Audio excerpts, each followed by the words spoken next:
Hello everyone, Ketchy1383 with Ketchy Gaming, and the Switch 2 release for those who live under a rock. If you do, I envy you just a little bit.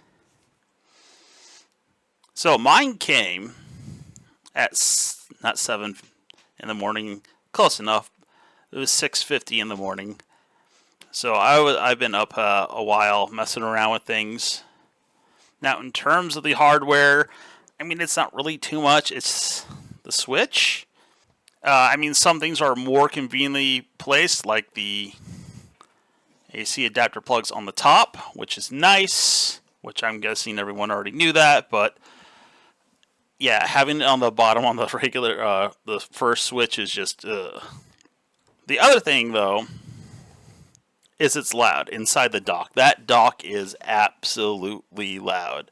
It's not running right now, obviously, because it's not in the dock. And I thought I was imagining things because I could hear it through my headphones, and I took it off thinking there was like a farm vehicle or something passing by. No, the dock is loud and it gets hot. Even doing the most basic things. I was just going onto the store to explore that, and it started whirling up and it was loud. They probably need more than one fan, but oh well. Now, in terms of its sturdiness, or maybe its rigidness, be more appropriate, still has a little bit of that wobble like you have with the OLED. Right there. I don't know if you probably can't see it, but if you ever use a Switch and you sort of flex the Joy-Cons a little bit, you get that. That's still present. Not as bad. And they come off with the little buttons on the back. Has a satisfying click to it. And they have that sound, and you can pull them off without it. It takes some effort. But those switches are there, so I probably won't ever do that again, just in case, because I don't want to break something. So, I don't really know what to say about it other than the basics of what a general user might look at. I mean, if you're looking at hardware and stuff like that, there's plenty of people who would be more capable than me. Otherwise, it's just a bigger, better Switch. Alright, I'm going to move towards the software side of things here. I'm going to cut the video and I'll switch over to that. Okay. So switching to the software side, I've had to record this a couple of times because I ran into, I don't know if it's a bug or what's going on, but for whatever reason, if I record games like Mario Kart World here using my 4K capture utility, it does not like the footage. The sound will be in the file, but the footage won't be there when I put it into my editor. And I don't know why. It's a bit bizarre. I mean, it worked for the Switch 2 version of Breath of the Wild, but for whatever reason, it does not like any of my Mario Kart World footage that I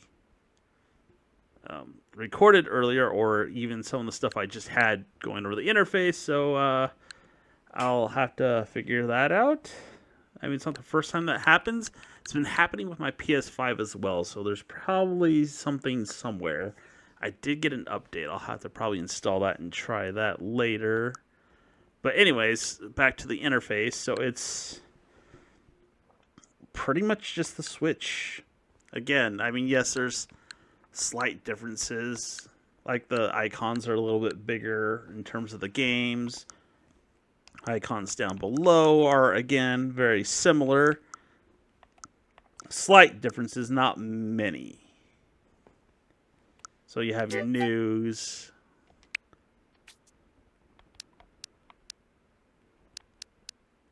Nothing particularly special about that. Your album, I only have one picture. And I have yet to get an Express micro SD card. I'm waiting for a bigger one because they only have like 125 gigs or something like that. And your system settings. All the fun stuff there. The only issue I've really had was setting it up, and I'm still not even sure I got that correct, was when I first started it, I needed to change the red, green, blue range to a full range because everything was washed out. And then I also had to adjust the HDR settings, which I had to do multiple times for whatever reason. It just kept changing it. And I've had to mess with my monitor as well after changing things, which then I had to go back and change the HDR settings to even get it what you see right here. I don't know what it's going to be like when I publish it, but on my monitor, everything's kind of washed out. But when I put it to my OLED monitor, which I have off to my left here, it's actually brighter and more colorful, so I don't know what's going on with this monitor. So hopefully it's not messed up on whatever you guys are looking at. Nope, but there you go. That's just the interface. Nothing special about it. Again, just a slightly different, more improved version of the Switch. I mean, I guess there is the shop. Nothing special there either. Yeah, the featured stuff. Although I still think the welcome tour should have been made free, especially after Bowser stuck his foot in the mouth. Or, sorry, stuck his foot in his mouth. Whereas my video put it stuck his foot in Nintendo's mouth. But that's just me.